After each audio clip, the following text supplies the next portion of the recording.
வணக்கம். இலங்கையின் இன்றைய தலைப்புச் செய்திகள். விடுதலை புலிகளின் தலைவர் இல்லத்தில் வெளிநாட்டு சுற்றுலா பயணிகள் செய்த செயல் வைரலாக பரவும் சம்பவம். அரசியலில் இருந்து ஓய்வு பெறும் எண்ணம் எனக்கு எப்போதும் இல்லை, மஹிந்த ராஜபக்ஷ திட்டவட்டம். நாட்டில் அதிகரித்தது மீன்களின் விலைகள், வெளியான காரணம். உயிர்த்த ஞாயிறு தாக்குதல் வாக்குமூலம் வழங்கியுள்ள கருணா அம்மான் சுரேசரே தொடர்பில் வெளிப்படுத்திய உண்மை. நாட்டில் புதிய சட்டம் வரும் வரை பயங்கரவாத தடை சட்டத்தை நிறுத்தி வையுங்கள், அரசாங்கத்திடம் ஐநா மீளவும் கோரிக்கை. இந்த அரசாங்கம் புலிகள் வலையமைப்புக்கு மிகவும் மகிழ்ச்சியை கொடுக்கிறது, கொந்தளிக்கும் விமல் வீரவன்ச. மாடுகளை மேய்க்க சென்றவர் உயிரிழப்பு, இதுவரை வெளிவராத காரணம். கொழும்பில் அதிகரிக்கும் டெங்கு நோய் பரவல், அரசாங்கம் எடுத்துள்ள அதிரடி நடவடிக்கை. மன்னாரில் முச்சக்கர வண்டியில் திருடப்பட்ட மாடுகள், போலீஸ் கான்ஸ்டபிள் கைது. இதுபோன்ற செய்திகளை தொடர்ந்தும் பெற்றுக்கொள்ள இப்போதே எமது உரிமைக்குரல் நியூஸ் சேனலை சப்ஸ்கிரைப் செய்து தொடர்ந்தும் இணைந்திருங்கள். இனி தொடர்வென விரிவான செய்திகள். யாழ்ப்பாணம் வல்வெட்டுத்துறையில் விடுதலை புலிகளின் தலைவர் இல்லத்தை நாட்டிற்கு வந்த மலேசிய சுற்றுலா பயணிகள் நேற்றைய தினம் பார்வையிட்டுள்ளதுடன் அந்த சுற்றுலா பயணிகள் செய்த செயல் பெரும் நெகிழ்ச்சியை ஏற்படுத்தியுள்ளது. விடுதலை புலிகளின் தலைவர் இல்லத்தை பார்வையிட்ட குறித்த மலேசிய சுற்றுலா பயணிகள் ஒவ்வொருவரும் அந்த இடத்தில் இருந்த சிறு சிறு கற்களையோ அல்லது மண்ணையோ தம்முடன் எடுத்து சென்றதாக கூறப்படுகிறது. இவர்கள் கடல் கடந்து வந்து விடுதலை புலிகளின் தலைவர் இல்லத்தை பார்வையிட்டதுடன் தாம் அங்கு வந்து சென்றதன் ஞாபகமாக கற்களையும் மண்ணையும் எடுத்து சென்றமை தமிழர் மனங்களில் பெரும் மகிழ்ச்சியை ஏற்படுத்தியுள்ளமை குறிப்பிடத்தக்கது. முன்னாள் ஜனாதிபதி மஹிந்த ராஜபக்ஷ தமக்கு அரசியலில் இருந்து ஓய்வு பெறும் எண்ணம் எப்போதும் இல்லை என தெரிவித்துள்ளார். நேற்றைய தினம் கண்டியில் உள்ள ஸ்ரீ தலதா மாளிகைக்கு புனித பல் எச்சத்திற்கு அஞ்சலி செலுத்த வந்தபோது இந்த தகவலை வெளியிட்டுள்ளமை குறிப்பிடத்தக்கது. இதேவேளை மேலும் கருத்து தெரிவித்த அவர் தான் இந்த நாட்டிற்கு ஆற்றிய சேவை போதுமானதாக இல்லை என்று உணர்வதாக கூறியுள்ளார். அடுத்த ஜனாதிபதி தேர்தலில் மக்கள் விரும்பும் ஒரு தலைவர் மூலம் நாட்டிற்கு சேவை செய்ய காத்திருப்பதாகவும் அவர் தெரிவித்துள்ளார். நாமல் ராஜபக்ஷவை மக்கள் விரும்பும் நிலை வந்தால் அவரையே அந்த தேர்தலில் களமிறக்குவதாகவும் அவர் தெரிவித்துள்ளமை குறிப்பிடத்தக்கது.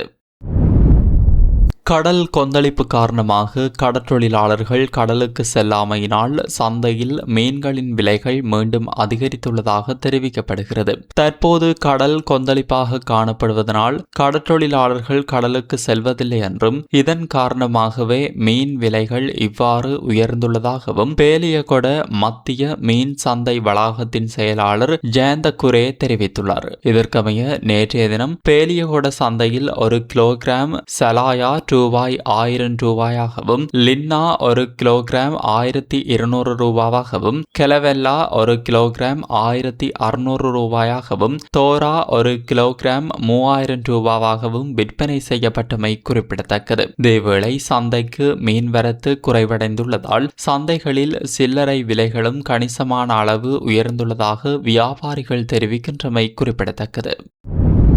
உயிர்த்த ஞாயிறு தாக்குதல் தொடர்பான விசாரணைகளின் ஒரு பகுதியாக முன்னாள் அமைச்சர் கருணா அம்மான் குற்றப்புலனாய்வு திணைக்களத்தில் வாக்குமூலம் வழங்கியுள்ளதாக வார இறுதி சிங்கள நாளிதழ் ஒன்று செய்தி வெளியிட்டுள்ளது. அந்த விசாரணையின் போது பிள்ளையான் தரப்பினருக்கும் அரச புலனாய்வு சேவையின் முன்னாள் பிரதானி சுரேசலேவுக்கும் இடையிலான தொடர்புகள் குறித்து தகவல்கள் வெளியாகியுள்ளதாக அந்த செய்தியில் தெரிவிக்கப்பட்டுள்ளது. மேலும் கிழக்கு மாகாணத்தில் அவர்கள் இணைந்து மேற்கொண்டதாக கூறப்படும் நடவடிக்கைகள் தொடர்பாக பல முக்கிய தகவல்கள் வெளிச்சத்துக்கு வந்துள்ளதாகவும் குறிப்பிடப்பட்டுள்ளது. பிள்ளையான் தரப்பினருக்கான தங்குமிட வசதிகளை ஏற்பாடு செய்வதில் சுரேசலே அறிமுகப்படுத்திய நபர்களே உதவியதாக கருணா தனது வாக்குமூலத்தில் தெரிவித்துள்ளதாக கூறப்படுகிறது. அதேபோல் நிதி உதவிகள் மற்றும் பிற வசதிகளும் அவர்களது மூலமாக வழங்கப்பட்டதாக அதற்கான ஆதாரங்களுடன் கருணா விளக்கமளித்துள்ளதாக சிஐடி வட்டாரங்களை மேற்கோள் சுட்டிக்காட்டி குறித்த பத்திரிகை செய்தி வெளியிட்டுள்ளது. இதற்கிடையில் பிள்ளையான் தரப்பினரால் பொலனறுவை மாவட்டத்தின் வெலிகந்தை பகுதியில் நடத்தப்பட்டதாக கூறப்படும் சித்திரவதை முகாம் தொடர்பிலும் குற்றப்புலனாய்வு திணைக்களம் பலரிடமிருந்து வாக்குமூலங்களை பதிவு செய்துள்ளதாக தெரிவிக்கப்பட்டுள்ளது. அத்துடன் கொழும்பு நகரில் இவர்களின் நடவடிக்கைகளுக்கு ஆதரவளித்ததாக கூறப்படும் நபர்கள் தொடர்பாக விரிவான விசாரணைகள் தற்போது முன்னெடுக்கப்பட்டு வருவதாகவும் அந்த வட்டாரங்கள் தெரிவித்துள்ளன. இலங்கை அரசாங்கம் முன்மொழிந்துள்ள இந்த புதிய சட்ட மூலம் தற்போதைய பயங்கரவாத தடை சட்டம் கொண்டிருந்த குறைபாடுகளை சரி செய்வதற்கு பதிலாக அவற்றை மேலும் விரிவுபடுத்துவதுடன் புதிய மனித உரிமை சவால்களையும் உருவாக்கக்கூடும் என ஐநா எச்சரித்துள்ளது. இது தொடர்பாக இலங்கை அரசாங்கத்திற்கு அனுப்பியுள்ள தனது கருத்து பதிவில் சட்டமூலத்தில் இடம்பெற்றுள்ள பரந்த மற்றும் தெளிவற்ற வரையறைகள் காரணமாக அளவுக்கு மீறிய குற்றமயமாக்கலுக்கு வழிவகுக்கும் அபாயம் இருப்பதாக குறிப்பிட்டுள்ளது. அத்துடன் கருத்து சுதந்திரம், அமைதியான ஒன்று கூடும் உரிமை மற்றும் ஊடக சுதந்திரம் உள்ளிட்ட அடிப்படை உரிமைகள் பாதிக்கப்படலாம் என்றும் பொது வழி மீதான கட்டுப்பாடுகள் அதிகரிக்கக்கூடும் என்றும் சுட்டிக்காட்டியுள்ளது. மேலும் பரந்த நிறைவேற்று அதிகாரங்கள், போதிய நீதித்துறை மேற்பார்வையின்றி மேற்கொள்ளப்படும் கைது மற்றும் நீண்டகால தடுப்பு காவல், சித்திரவதை செய்யப்படும் அபாயம் மற்றும் நியாயமான விசாரணைக்கான பாதுகாப்புகள் போதாமை ஆகிய விடயங்கள் குறித்தும் ஐநா தனது கடுமையான கவலையை வெளிப்படுத்தியுள்ளது. இருப்பினும் காவல்துறை காவலில் வழங்கப்படும் வாக்குமூலங்களை நீதிமன்றத்தில் ஆதாரமாக ஏற்கும் நடைமுறையை நீக்கியிருப்பது போன்ற சில முன்னேற்றங்கள் இந்த சட்ட மூலத்தில் இடம்பெற்றுள்ளன என்றும் குறிப்பிடப்பட்டுள்ளது. ஆனால் சர்வதேச மனித உரிமை சட்டங்களுக்கும் இலங்கையின் அரசியலமைப்பு சட்ட உத்தரவாதங்களுக்கும் முரணான பல ஏற்பாடுகள் இன்னும் நீடிப்பதால் பழைய பயங்கரவாத தடை சட்டத்தின் கீழ் பதிவான மனித உரிமை மீறல்கள் மீண்டும் நிகழும் அபாயம் தொடர்பதாக ஐநா எச்சரித்துள்ளது. எனவே சட்டப்பூர்வத்தன்மை, அவசியம் மற்றும் விகிதாசாரத்தன்மை ஆகிய சர்வதேச சட்ட கோட்பாடுகளுக்கு ஏற்ப இந்த சட்ட மூலத்தை கணிசமாக திருத்துமாறும் சிவில் சமூக அமைப்புகள் மற்றும் தொடர்புடைய தரப்புகளுடன் அர்த்தமுள்ள ஆலோசனைகளை முன்னெடுக்குமாறும் அரசாங்கத்திடம் ஐநா வலியுறுத்தியுள்ளது. மேலும் புதிய சட்டம் அமலுக்கு வரும் வரை தற்போதைய பயங்கரவாத தடை சட்டத்தை தற்காலிகமாக பயன்படுத்துவதை நிறுத்துமாறும் மீண்டும் கோரிக்கை விடுக்கப்பட்டுள்ளது. இதற்கிடையில் பல்வேறு தரப்புகளின் எதிர்ப்புகள் மற்றும் பரிந்துரைகளை தொடர்ந்து அரசினை பயங்கரவாதத்திலிருந்து பாதுகாக்கும் சட்டம் மூலம் தற்போது அரசாங்கத்தால் மறுவரைவு செய்யப்பட்டு வருவதாக தெரிவிக்கப்பட்டுள்ளது. தேசிய சுதந்திர முன்னணியின் தலைவர் விமல் வீரவங்ச அரசாங்கம் உலகளாவிய புலிகள் வலையமைப்புக்கு மகிழ்ச்சியை ஏற்படுத்தும் வகையில் செயல்பட்டு வருவதாக குற்றஞ்சாட்டியுள்ளார். அத்துடன் அரசாங்கம் மேற்கொண்டுள்ளதாக கூறப்படும் உடன்படிக்கைகளின் அடிப்படையில் இராணுவ அதிகாரிகள் மற்றும் முன்னாள் பாதுகாப்புத்துறை அதிகாரிகள் மீது பொய்யான குற்றச்சாட்டுகள் சுமத்தப்பட்டு அவர்கள் கைது செய்யப்பட்டுள்ளதாகவும் அவர் தெரிவித்துள்ளார். ஊடகங்களுக்கு கருத்து தெரிவித்த அவர், முன்னாள் கடற்படை தளபதி நிஷாந்த உலுகேதென்ன, கடற்படை புலனாய்வு பிரிவின் முன்னாள் பிரதானி மற்றும் அரச புலனாய்வு பிரிவின் முன்னாள் பிரதானி ஓய்வு பெற்ற மேஜர் ஜெனரல் சுரேசலே ஆகியோர் பொய் குற்றச்சாட்டுகளின் அடிப்படையில் சிறையில் அடைக்கப்பட்டுள்ளதாக கூறினார். மேலும் முன்னாள் கடற்படை தளபதி வசந்த கருணாகொட தொடர்பாக விசாரணைகள் முன்னெடுக்கப்பட்டு நீதிமன்றத்தில் முன்னிலைப்படுத்தப்படுவது உலகளாவிய புலிகள் வலையமைப்புக்கு மகிழ்ச்சியை ஏற்படுத்தும் நடவடிக்கையாக உள்ளதாகவும் அவர் குற்றம் சாட்டியுள்ளார். அரசாங்கம் மக்களின் அன்றாட பிரச்சினைகளுக்கு தேர்வு காண தவறியுள்ளதாகவும்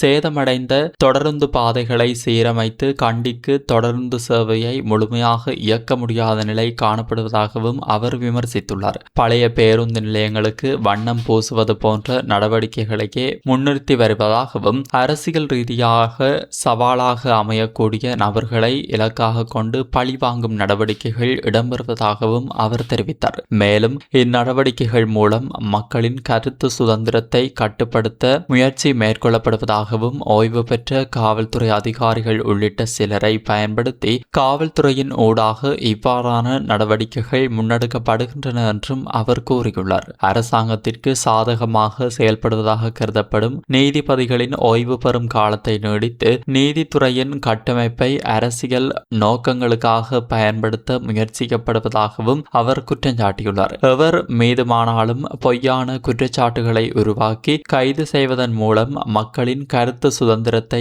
ஒடுக்குவதே அரசாங்கத்தின் இறுதி நோக்கமாக இருப்பதாகவும் விமல் வீரவங்ச மேலும் தெரிவித்துள்ளார்.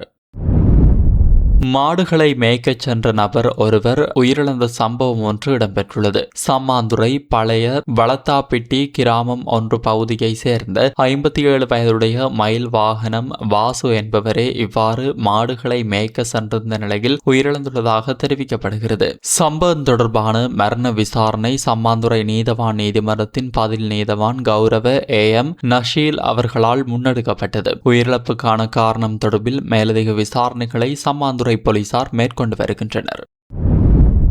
நாட்டில் டெங்கு நோய் தொற்று அண்மை காலமாக கணிசமாக அதிகரித்துள்ள நிலையில் டெங்கு வைரஸின் வீரியத்தில் ஏற்பட்டுள்ள மாற்றமே அதற்கு முக்கிய காரணமாக இருக்கலாம் என பிரதி அமைச்சர் சதுரங்க அபேசிங்க தெரிவித்துள்ளார். இது தொடர்பாக ஊடகங்களுக்கு கருத்து தெரிவித்த அவர் இவ்வாறான டெங்கு பரவல் சுழற்சி பொதுவாக 4 ஆண்டுகளுக்கு ஒருமுறை இயற்கையாகவே ஏற்படக்கூடிய ஒரு நிலை என குறிப்பிட்டார். தற்போதைய சூழ்நிலையை கட்டுப்படுத்துவதற்கு பொதுமக்கள் தங்களது வீடுகள் மற்றும் சுற்றுப்புறங்களை சுத்தமாக பராமரிப்பதுடன் டெங்கு ஒழிப்பில் தங்களுக்கான பொறுப்பையும் முறையாக நிறைவேற்ற வேண்டும் என அவர் வலியுறுத்தியுள்ளார். மேலும் சாதாரண வடிகால்கள் மற்றும் கால்வாய்களை விட வீடுகள் மற்றும் கட்டடங்களுக்குள் தேங்கி நிற்கும் சுத்தமான நீரில் தான் டெங்கு நுளம்புகள் அதிகளவில் இனப்பெருக்கம் செய்வது கண்டறியப்பட்டுள்ளதாகவும் அவர் தெரிவித்தார். இதேவேளை டெங்கு ஒழிப்பு நடவடிக்கைகளின் ஒரு பகுதியாக கடந்த சில நாட்களாக ஸ்ரீ ஜெயவர்தனபுர கோட்டை பகுதியை மையமாக கொண்டு விசேட தேடுதல் மற்றும் கண்காணிப்பு நடவடிக்கைகள் மேற்கொள்ளப்பட்டன. அதன்படி அதிக ஆபத்து காணப்படும் வலயங்களாக அடையாளம் காணப்பட்ட பகுதிகளில் சுமார் 3500 வீடுகள் பரிசோதனைக்கு உட்படுத்தப்பட்டதாகவும் அவர் கூறினார். இந்த தொடர் நடவடிக்கைகளின் விளைவாக குறித்த பகுதிகளில் டெங்கு பரவலை ஓரளவு கட்டுப்படுத்த முடிந்துள்ளதாக பிரதி அமைச்சர் சதுரங்க அபேசிங்க மேலும் தெரிவித்தார். இதேவேளை நாட்டில் டெங்கு காய்ச்சலின் பரவல் இந்த ஆண்டில் பாரிய அளவில் அதிகரித்து வருவதாக தேசிய டெங்கு கட்டுப்பாட்டு பிரிவு தெரிவித்துள்ளது. தேசிய டெங்கு கட்டுப்பாட்டு பிரிவின் தகவல்களுக்கு அமைய நாடு முழுவதும் 59,000 டெங்கு நோயாளர்கள் தற்போது அடையாளம் காணப்பட்டுள்ளனர். அத்துடன் 39 மரணங்கள் பதிவாகியுள்ளதாக தெரிவிக்கப்படுகிறது. இந்த ஆண்டில் கடந்த ஜூன் மாதத்தில் மாத்திரம் மிக அதிகமாக 21,547 நோயாளர்கள் அடையாளம் காணப்பட்டுள்ளனர். மே மாதத்தில் 8,590 பேரும் ஜனவரியில் 7,866 பேரும் டெங்கினால் பாதிக்கப்பட்டுள்ளதுடன் ஜூலை மாதத்தின் முதல் 3 நாட்களிலேயே 3,422 டெங்கு நோயாளர்கள் பதிவாகியுள்ளதாக தேசிய டெங்கு கட்டுப்பாட்டு பிரிவு தெரிவித்துள்ளது. மாகாண ரீதியில் மேல் மாகாணம் 30,876 நோயாளர்களும், தென் மாகாணத்தில் 9,316 நோயாளர்களும், சப்ரகமுவ மாகாணத்தில் 5,129 நோயாளர்களும் இனங்காணப்பட்டுள்ளனர். மாவட்ட ரீதியில் கொழும்பு மாவட்டத்தில் 12,017 பேரும், கம்பஹாவில் 11,740 பேரும், மாத்தறையில் 4,262 நோயாளர்களும் அடையாளம் காணப்பட்டுள்ளனர். இதனிடையே நாடு முழுவதும் 142 சுகாதார மருத்துவ அதிகாரி பிரிவுகள் டெங்கு பரவும் அதிக அபாய வலயங்களாக அடையாளம் காணப்பட்டுள்ளன. எனவே டெங்கு பரவல் தீவிரமடைந்து வருவதால் பொதுமக்கள் தங்கள் வீடுகளையும் சுற்றுப்புறங்களையும் தூய்மையாக வைத்திருக்குமாறு அறிவுறுத்தப்பட்டுள்ளமை குறிப்பிடத்தக்கது. மன்னார் போலீஸ் பிரிவுக்குட்பட்ட மன்னார் தாராபுரம் பிரதான வீதி பகுதியில் வைத்து முச்சக்கர வண்டியில் சட்டவிரோதமான முறையில் கொண்டு செல்லப்பட்ட 2 மாடுகளை மன்னார் போலீசார் மீட்டுள்ளனர். குறித்த 2 மாடுகளும் நேற்றைய தினம் திருடப்பட்டு சட்டவிரோதமான முறையில் கொண்டு செல்லப்பட்ட நிலையிலேயே இவ்வாறு மீட்கப்பட்டுள்ளது. இதன்போது சட்டவிரோதமான முறையில் குறித்த மாடுகளை முச்சக்கர வண்டியில் ஏற்றி வந்த நபரும் கைது செய்யப்பட்டுள்ளமை குறிப்பிடத்தக்கது. கைது செய்யப்பட்ட நபர் மன்னார் எமில் நகர் பகுதியை சேர்ந்த 34 வயதுடையவர் என்றும் மன்னாரில் போலீஸ் கான்ஸ்டபிளாக கடமையாற்றி தற்காலிகமாக பதவியில் இருந்து இடைநிறுத்தப்பட்டவர் என தெரிய வந்துள்ளது. மேலும் அவருக்கு உதவியவர்கள் என்ற அடிப்படையில் மேலும் 2 பேரை போலீசார் தேடி வருவதாக தெரிவிக்கப்படுகிறது. கைது செய்யப்பட்ட குறித்த நபர் மன்னார் போலீஸ் நிலையத்தில் தடுத்து வைக்கப்பட்டு விசாரணைகளுக்கு உட்படுத்தப்பட்டு வருகின்ற நிலையில் மேலதிக விசாரணைகளை மன்னார் போலீசார் மேற்கொண்டு வருகின்றனர். இத்துடன் இன்றைய தலைப்புச் செய்திகள் நிறைவடைகின்றன. இதுபோன்ற செய்திகளை தொடர்ந்தும் அறிந்து கொள்ள உரிமை குரலோடு இணைந்திருங்கள்.